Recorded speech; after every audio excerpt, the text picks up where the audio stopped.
Hello बच्चों, electrochemistry के हमारे इस वीडियो में आज हम लोग देखने वाले हैं सेल और बैटरी से रिलेटेड हमारे जो काम होते हैं। ऑलरेडी मैंने आपको इलेक्ट्रोकेमिस्ट्री का 3 वीडियो डाला है, video number 1, video number 2, video number 3। Video number 1 में आप इलेक्ट्रोकेमिस्ट्री का जनरल इंट्रोडक्शन पे मैंने बात किया है। वीडियो नंबर 2 में कोलरास लॉ, फैराडे लॉ पे हम गए हैं। वीडियो नंबर 3 इसमें फोकस हमारा हुआ नस्ट इक्वेशन कैसी, और आज के लास्ट वीडियो में हम फोकस करने वाले हैं सेल, जिसमें हम सारे टाइप का सेल का स्टडी करेंगे। Dry cell, button cell, lead acid accumulator, corrosion, चाहे हमारा फ्यूल सेल हो। तो इसी क्रम में हम फर्स्ट सेल पे आते हैं। किसी भी सेल में हमें सेल का डायग्राम, उसका एनोड, उसका कैथोड, उसका इलेक्ट्रोलाइट, उसके एनोड पे रिएक्शन, उसके कैथोड पे रिएक्शन, ओवरऑल रिएक्शन और कितना वोल्ट का वो प्रोडक्शन करता है हमें वो देखना है। तो फर्स्ट सेल हम लोग उठाते हैं ड्राई सेल। हमारा dry cell is the compact and simplest form of Leclanche cell, और Leclanche is the name of discoverer. जिस पर्सन ने इस सेल को डिस्कवर्ड किया था वो लेक्लांचे थे। लेक्लांचे के नाम पे उनका नाम पड़ा लेक्लांचे सेल, उस सेल का नाम पड़ा लेक्लांचे सेल, और उसी का ड्राई फॉर्म, कॉम्पैक्ट फॉर्म है हमारा ड्राई सेल। ड्राई सेल में सारे केमिकल्स हमारे ड्राई फॉर्म में होते हैं, लेकिन लेक्लांचे सेल में same chemicals are exist in their liquid state. तो हमारे ड्राई सेल का यूज हम radio set, television, remote, everywhere हम लोग यूज कर रहे हैं ड्राई सेल का। तो हम लोग यूज करते हैं अपना first cell dry cell. Dry cell का जो हमारा वेसल होता है वो होता है जिंक वेसल। तो dry cell contain zinc vessel, और जिंक वेसल काम करता है एनोड का। इसके ठीक बीचों बीच हमारे ग्रेफाइट के एक रॉड होते हैं जो कि काम करता है हमारे कैथोड का। और जिंक रॉड और ग्रेफाइट के बीच में, जिंक वेसल और ग्रेफाइट के बीच में बीचों बीच एक पोरस पोर्ट है। पोरस पोर्ट के अंदर के हमारे जो केमिकल यूज होते हैं वो manganese oxide MnO2 plus carbon के पेस्ट होते हैं, और बाहर पोरस पोर्ट के बाहर ammonium chloride and zinc ZnCl2। ऊपर में एक स्टील कैप है, और यहाँ पे यूज करते हैं पिचिंग, सील करने के लिए पिच। तो anode is zinc vessel, cathode is graphite rod, और electrolyte is ammonium chloride and zinc chloride. Ammonium chloride and zinc chloride reaction at anode. एनोड पे क्या रिएक्शन होती है? तो एनोड पे हमारे है कौन? एनोड पे है जिंक। जिंक का हमेशा एक ही काम होता है, उसके द्वारा 2 इलेक्ट्रॉन का लूज करना, और एनोड पे हमारा हो रहा है oxidation. Oxidation means lose of electron. तो ये 2 इलेक्ट्रॉन का लूज किया एंड Zn2+। रिएक्शन है कैथोड। कैथोड पे कौन है? कैथोड पे तो ग्रेफाइट रॉड है, बट केमिकल रिएक्शन करता है इसके चारों ओर के सराउंडेड केमिकल MnO2। तो MnO2 और बाहर से ammonium chloride first of all decompose into NH4+ and Cl-। तो पोरस पोर्ट से अमोनियम क्लोराइड अंदर पास होता है। तो अमोनियम क्लोराइड और एनोड का लूज किया गया इलेक्ट्रॉन कैथोड गेन करता है, क्योंकि कैथोड पे होता है रिडक्शन। तो MnO2 plus ammonium ion NH4+ and plus electron, it convert MnOOH। यहाँ Mn अपना ऑक्सीडेशन स्टेट +4 से +3 चेंज कर लेता है। MnOOH में +3 ऑक्सीडेशन स्टेट है एंड लिबरेट अमोनिया। तो reaction at anode, reaction cathode, हम दोनों को जोड़ के ओवरऑल रिएक्शन भी लिख सकते हैं। बशर्ते यहाँ 2 इलेक्ट्रॉन, यहाँ 1 इलेक्ट्रॉन, हम पूरे इक्वेशन को 2 से इंटू करना होगा और फिर दोनों को ऐड करेंगे। फाइनली कैथोड का लिबरेटेड आइटम अमोनिया और एनोड का NH4+, ये दोनों आपस में रिएक्ट करके कंप्लेक्स कंपाउंड बनाता है NH3+ Zn2+। It gives ZnNH3 का होल 4 के ऊपर 2+। कोई भी ड्राई सेल का यूज हम लोग लॉन्ग लाइफ के लिए नहीं कर सकते हैं, क्योंकि ड्राई सेल कुछ टाइम के बाद वो डेड हो जाती है। इसके रीजन क्या होते हैं कि इसके जो इलेक्ट्रोलाइट होते हैं अमोनियम क्लोराइड, ये होते हैं एसिडिक नेचर वाले, और वो एसिडिक नेचर के कारण जिंक वेसल को इजिली कोराइड कर देता है। So the life of dry cell is very short. NH4 contain acidic nature which corrode zinc vessel, so life of dry cell is very short. काफ़ी कम time में ये डिके हो जाता है, कोराइड हो जाती है। तो ये था हमारा first cell dry cell. Anode, cathode, anode पे रिएक्शन, कैथोड पे रिएक्शन, ओवरऑल रिएक्शन, एंड इसको लंबे टाइम के लिए क्यों यूज नहीं करते हैं। और लास्ट का रिएक्शन हमारा था अमोनिया, जो कि कैथोड का लिबरेटेड प्रोडक्ट, और Zn2+, जो कि एनोड का लिबरेटेड प्रोडक्ट। ये दोनों आपस में रिएक्ट करके बना लिया ZnNH3 का होल 4 के ऊपर 2+, जो कि कॉम्प्लेक्स कंपाउंड है। नेक्स्ट सेल में हम लोग चलते हैं बटन सेल। बटन सेल का ही एक नाम है आपका मरकरी सेल। इसका यूज हम लोग वॉच, कैलकुलेटर, हियरिंग एड, बहुत छोटे छोटे टॉयज में बहुत जगह पे करते हैं। इसका जो एनोड होता है वो होता है अमलगमेटेड जिंक। जिंक के साथ Ag means amalgamated zinc. Cathode होता है paste of HgO and carbon. Electrolyte की जगह पे यूज करते हैं KOH एंड ZnO। तो anode zinc, amalgamated zinc, cathode paste of HgO and carbon, electrolyte is KOH and ZnO। Reaction at anode, तो anode पे है कौन? एनोड पे जिंक। लेकिन जिंक इस बार अकेला जिंक अगर होता, प्योर जिंक मेटल स्टेट में होता तो अपना 2 इलेक्ट्रॉन लूज करता, but zinc is amalgamated which contain positive nature, so electrolyte का जो KOH था उसको डिकम्पोज किया, K प्लस OH माइनस, और ये पॉजिटिव नेचर का है तो OH को वो एब्जॉर्ब किया, तो Zn plus OH minus it gives ZnO plus H2O plus electron, क्योंकि यहाँ पर होता है एनोड पे ऑक्सीडेशन, ऑलवेज एनोड पे ऑक्सीडेशन, कैथोड पे रिडक्शन, तो ऑक्सीडेशन किया तो 2 इलेक्ट्रॉन का लिबरेशन, तो Zn plus OH minus it gives ZnO plus H2O plus electron. Reaction at cathode, cathode पे है कौन? HgO, और यहाँ पे तो रिडक्शन हुआ तो एनोड का लूज किया गया इलेक्ट्रॉन प्लस वाटर, ये आपस में मिलकर बना लिया Hg प्लस OH माइनस। दोनों रिएक्शन को बैलेंस कर लेते हैं। फिर यहाँ 2 इलेक्ट्रॉन, यहाँ 2 इलेक्ट्रॉन, ये दोनों इलेक्ट्रॉन को अगर मैं काटता हूँ और OH माइनस को भी अगर मैं काटता हूँ तो ओवरऑल रिएक्शन बचता है Zn जो कि अमलगमेटेड के साथ है प्लस HgO, यहाँ से वाटर भी कटा, HgO gives ZnO plus Hg। It is the overall chemical reaction of button cell, mercury cell. ये 1.35 वोल्ट का प्रोडक्शन करता है, जबकि हमारा ड्राई सेल का प्रोडक्शन 1.5 वोल्ट की होती है और it produced 1.35 volt. Second cell, third cell, हमारे किसी भी एग्जाम में सेल के क्वेश्चन में सबसे ज़्यादा क्वेश्चन पूछे जाते हैं लीड एसिड एक्यूमुलेटर से, जो हम अपने इन्वर्टर में सेल यूज़ करते हैं, जिसको बड़ा बैटरी के नाम से यूज़ करते हैं, लीड एसिड एक्यूमुलेटर। इसका इंपॉर्टेंस होने का कारण है कि इसमें चार्जिंग और डिस्चार्जिंग दोनों के रिएक्शन होते हैं, reaction at the time of discharging and reaction at the time of charging. बशर्ते अगर आप डिस्चार्जिंग रिएक्शन को देखें तो चार्जिंग रिएक्शन काफ़ी ईजी हो जाती है, क्योंकि उसे हम डायरेक्ट देख के लिखते हैं। तो लीड एसिड एक्यूमुलेटर, इसमें जो टैंक यूज होता है वो होता है पॉलीप्रोपेन का, पॉलीप्रोपेन का टैंक यूज करते हैं। एनोड के जगह पे Pb, कैथोड के जगह पे PbO2, anode is Pb lead, cathode is PbO2, और इलेक्ट्रोलाइट के जगह पे यूज किए हैं H2SO4। Anode is negatively charge, cathode is positively charge, because it is galvanic cell, voltaic cell. Anode is negative, cathode is positive. First of all reaction at the time of discharging, जब हम उसको use कर रहे होते हैं तो उसको discharge कर रहे हैं, तो reaction at the time of discharging, तो when lead acid accumulated discharge, then first of all H2SO4 decomposed into 2H plus and SO4 पे डबल माइनस। ये तो हमारा स्टार्टिंग रिएक्शन है कि H2SO4 को डिकम्पोज किया मैंने। अब चलता हूँ एनोड पर, तो एनोड पे कौन? Pb is lead means metal, इसमें पॉजिटिव नेचर है, तो सल्फेट को कॉल किया, कॉल होने के बाद तो Pb पे अगर 2 प्लस होता तो डायरेक्ट बनता PbSO4, बट इस पे 2 प्लस था नहीं, तो 2 प्लस के लिए 2 इलेक्ट्रॉन ये लूज किया, क्योंकि यहाँ पर होता है ऑक्सीडेशन, और Pb पे 2 plus generated, 2 electron liberate out, and PbSO4 it gives PbSO4। तो रिएक्शन था एनोड। रिएक्शन एट कैथोड पे अगर मैं चलता हूँ तो कैथोड पे है कौन? कैथोड पे PbO2, लेकिन इसका भी सेंट्रल एटम Pb है, वो भी सल्फेट को ही बुलाया, सल्फेट के ऊपर 2 माइनस प्लस 4H प्लस, क्योंकि 2 बार अगर ये H2SO4 टूटा तो एक बार SO4 एनोड के लिए, एक बार SO4 कैथोड के लिए, बट इस पूरे प्रोसेस में 4H प्लस हमारा रिमेन्स है। चारों H प्लस को ये रखा, अब प्लस एनोड का लूज किया गया electron, 4 plus 2 minus 4 minus neutral, overall product हमारा PbSO4 plus 2H2O। Reaction at anode, reaction at cathode, अगर मैं दोनों को जोड़ूं तो पहले तो मैं इलेक्ट्रॉन काटूंगा, और it is the net discharging reaction, दोनों को ऐड करके मैं लिखता हूं, तो नेट डिस्चार्जिंग रिएक्शन। अब reaction at the time of charging, तो चार्जिंग का रिएक्शन के लिए जो रिएक्शन मैंने यहाँ एनोड पे चलाया उसको चलाऊंगा कैथोड पर, और जिसको चलाया कैथोड पे उसको चलाऊंगा एनोड पे, और रिवर्स तरफ से जो रिएक्शन हम लोग किए हैं एनोड पे उसको कैथोड पे लिखने का, जो कैथोड पे किया उसको एनोड पे लिखने का, और उल्टे तरफ से जैसे मैं चलता हूँ एट एनोड, तो इसका कैथोड का रिएक्शन देखूंगा और इधर से लिखूंगा PbSO4 plus 2H2, PbSO4 plus 2H2 gives PbO2 plus SO4 पे double minus plus 4H plus 2 electron.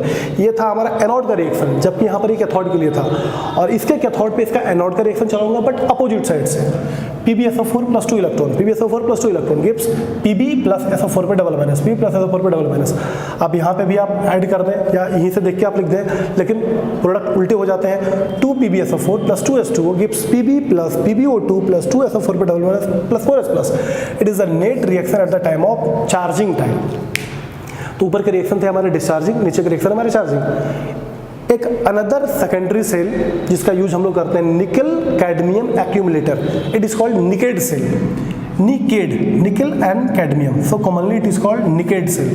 But इसका यूज हम लोग आम लाइफ में नहीं करते हैं बिकॉज इसकी वोल्टेज प्रोडक्शन काफ़ी कम होती है, 1.4 वोल्ट। इसको तो मैं 12 वोल्ट 24 वोल्ट तक यूज करता हूँ, 1.4 वोल्ट। एनोड की जगह पे इसमें यूज होता है कैडमियम, निकल की जगह पे होता है, कैथोड की जगह पे निकल ऑक्साइड NiO2, और इलेक्ट्रोलाइट की जगह पे हम लोग यूज करते हैं KOH। Anode is cadmium, cathode is NiO2 जिसमें निकल का ऑक्सीडेशन स्टेट +4 है, और इलेक्ट्रोलाइट की जगह पे KOH। एनोड पे कौन सा रिएक्शन, एनोड पे कैडमियम प्लस इलेक्ट्रोलाइट का OH minus, it form CdOH का whole 2, cadmium hydroxide plus oxidation हुआ है 2 इलेक्ट्रॉन का लूज। कैथोड पे चलता हूँ तो कैथोड पे है निकल ऑक्साइड अब प्लस वाटर एंड एनोड का लूज का इलेक्ट्रॉन, इट गिव्स NiOH का होल 2 प्लस 2OH माइनस। अब दोनों में जो कटने वाले हैं 2H माइनस को मैंने काटा, 2 इलेक्ट्रॉन को मैंने काटा, ओवरऑल रिएक्शन क्या बचा, CD plus NiO2 plus 2H2O gives CdOH का होल 2 प्लस NiOH का whole 2। Overall reaction at the time of nickel cadmium cell, निकेट सेल। हम नेक्स्ट सेल में चलते हैं, फ्यूल सेल। फ्यूल सेल का यूज हम लोग किसी स्पेस रिसर्च ट्रेनिंग इंस्टीट्यूट में करते हैं, अपोलो मिशन में इसका यूज़ किया जाता है। काफ़ी कॉस्टली सेल होती है बिकॉज इसके जो फ्यूल होते हैं वो किसी डीजल, मोबिल, केरोसिन, पेट्रोल का यूज़ नहीं करता है। इसके फ्यूल ही होते हैं oxygen, hydrogen, methane etc। But ये सेल का एक इंपोर्टेंस है, it is the galvanic cell which convert chemical energy of fuel into electric energy. ये केमिकल एनर्जी को इलेक्ट्रिक एनर्जी में चेंज करता है, बट फ्यूल का केमिकल एनर्जी को कन्वर्ट करता है इलेक्ट्रिक एनर्जी में। इसके कुछ advantage, first advantage pollution free working. ये सेल कोई भी वेस्ट प्रोडक्ट फॉर्म नहीं करता है, और वेस्ट प्रोडक्ट के जगह पे फॉर्म करता है water. So pollution free working. It's efficiency 70 to 75%, efficiency 70 to 75%।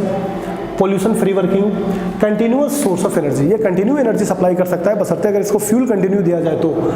H2O gives as a waste product. Anode की जगह पे यूज किया गया H2, anode, cathode O2, aqueous KOH electrolyte. तो एनोड की जगह पे H2, कैथोड की जगह पे O2, एनोड की जगह पे H2, कैथोड की जगह पे O2, और इलेक्ट्रोलाइट की जगह पे एक्वस KOH।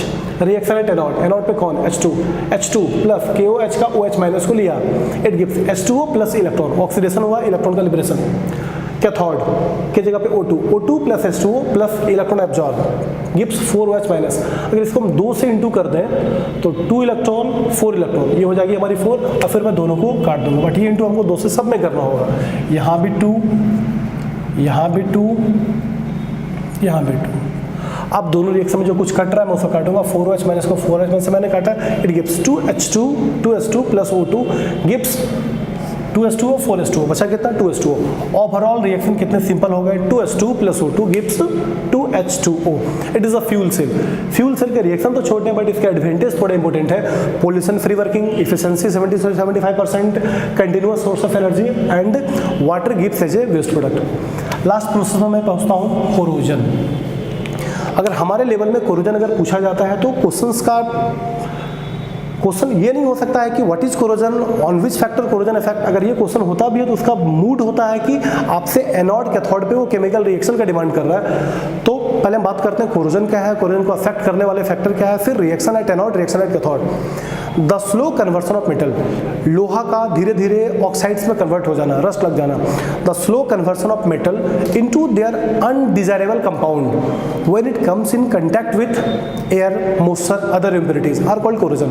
किसी मेटल का काफी स्लो प्रोसेस के द्वारा अपने अनडिजायर कंपाउंड में, अनवांटेड ऑक्साइड्स में स्लो कन्वर्सन करने के प्रोसेस को कहते हैं corrosion. The slow conversion of metal into their undesirable oxides when it comes in contact with air, moisture etc। वो कौन कौन से फैक्टर हैं जो कि कोरोजन को अफेक्ट करता है। Factor number 1, nature of metal. Gold, silver, platinum में कोरोजन का प्रोसेस थोड़ी कम, जबकि आयरन, अल्युमिनियम में कोरोजन थोड़ी ज़्यादा है। तो ये डिपेंड करता है नेचर ऑफ मेटल, मेटल का नेचर क्या है। अगर रिएक्टेड मेटल अगर रिएक्टेड नेचर का है तो कोरोजन ज़्यादा, और लेस रिएक्टेड है तो कोरोजन कम। तो first factor nature of metal. Second, impurities of metal. अगर मेटल में इम्प्योरिटी जितनी ज़्यादा होगी कोरोजन का प्रोसेस भी उतना ही ज़्यादा होगा। Pure iron does not corrode, whereas impure iron fastly corrode। कोई भी सर्जिकल इंस्ट्रूमेंट में प्योर आयरन यूज होता है, वहाँ पे कोरोजन का प्रोसेस कम होता है, जबकि नेल या किसी बार या सरिया जो हम लोग यूज करते हैं उसमें कोरोजन ज़्यादा होता है। Third, present of electrolyte, electrolyte भी कोरोजन को ज़्यादा इफेक्ट करता है। दो नेल को एक सिंपल प्योर वाटर, एक आप स्लाइन वाटर में डाल दें तो स्लाइन वाटर वाला जो नेल है जल्दी कोराइड करेगा, क्योंकि वहाँ इलेक्ट्रोलाइट का प्रोसेस था कि इलेक्ट्रोलाइट प्रेजेंट था, कोरोजन को ज़्यादा अफेक्ट किया। स्ट्रेन इन मेटल, अगर आपके मेटल में कट, बेंट, डेंट ज़्यादा है तो कोरोजन का प्रोसेस ज़्यादा फास्ट होगा। लास्ट एयर और मॉइस्चर, जो सबसे इंपॉर्टेंट फैक्टर है कोरोजन को अफेक्ट करने वाले, एयर, मॉइस्चर, अदर इम्प्योरिटीज। तो what is corrosion, on which factor corrosion depend now. अब कोरोजन के टाइम में एनोड कौन, कैथोड कौन, इलेक्ट्रोलाइट कौन। Your pure iron act as a anode, आपका जो रियल आयरन है वो काम करता है एनोड का। Impurities act as a cathode, उस पर जो इम्प्योरिटीज है वो काम करता है कैथोड का। और मॉइस्चर काम करता है इलेक्ट्रोलाइट का, इलेक्ट्रोलाइट की जगह पे मॉइस्चर। अब यहाँ पे देखना है रिएक्शन है एनोड, रिएक्शन है कैथोड। तो एनोड की जगह पे कौन, प्योर आयरन। आयरन का एक काम जो काम जिंक करता है, 2 इलेक्ट्रॉन का लूज प्लस Fe2+, क्योंकि यहाँ पर होता है ऑक्सीडेशन। अब कैथोड पे हम आते हैं, बट कैथोड पे आने से पहले वाटर एंड कार्बन डाइऑक्साइड ये दोनों रिएक्ट करके बना लिया H2CO3, but we know that H2CO3 is not stable, it decompose H+ plus HCO3 के ऊपर एक माइनस। अब चलता हूँ कैथोड पर, H+ और एनोड का लूज किया, इलेक्ट्रॉन गेन किया, E बना दिया 2H, बैलेंस करने के लिए मैंने 2 यूज किया, 2H plus half O2 it gives H2O। तो अब ये दोनों को जोड़ के मैं पहले लिखता हूँ नेट कैथोड रिएक्शन। तो नेट कैथोड के लिए 2H को मैंने काटा, ये मेरे को मिला 2H plus 2 electron plus half O2 gives H2O, net cathode reaction.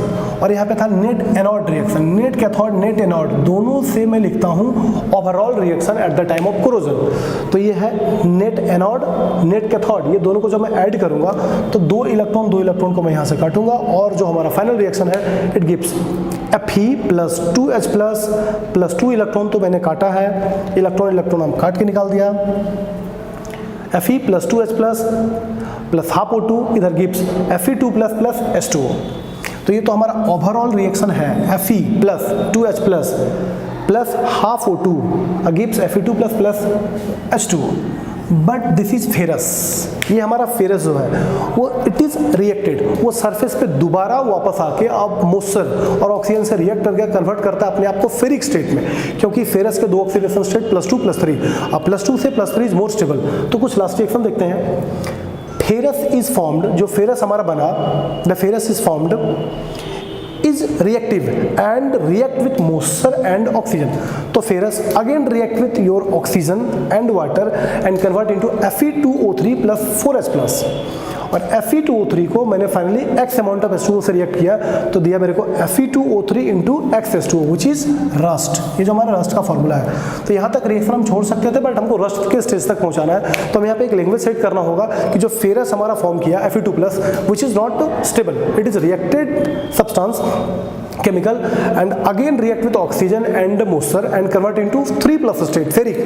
तो Fe2+ convert into Fe2O3 plus 4H+ और Fe2O3 again react with X amount of H2O, it form rust, Fe2O3 into XH2O।